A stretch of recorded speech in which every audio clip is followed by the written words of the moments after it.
Guys আজকে সকালবেলা উঠলাম আমরা, ওইটা দেখি তো আমাদের শাপলা চত্বরটা আর নেই, মানে ইন্তেকাল কইরাছে। বলতে কি আজকে সকালে দেখি এসে শাপলা চত্বরটা উল্টে গেছে।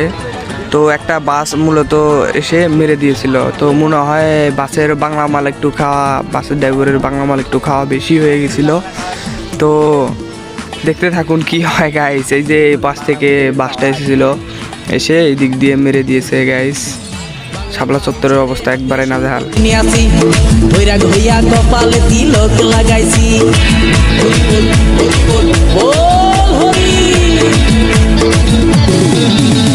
বাংলা মাল ছেড়ে হাতে শরবত নিয়াছি, বৈরাগ হইয়া কপালে তিলক লাগাইছি, মায়ার পিছন ছাইড়া দিয়া মন্টু হইয়াছি, পাপের জন্য গঙ্গা জলে ডুব দিয়াছি, সব কিছু ছাইড়া আমি সাধু হইয়াছি।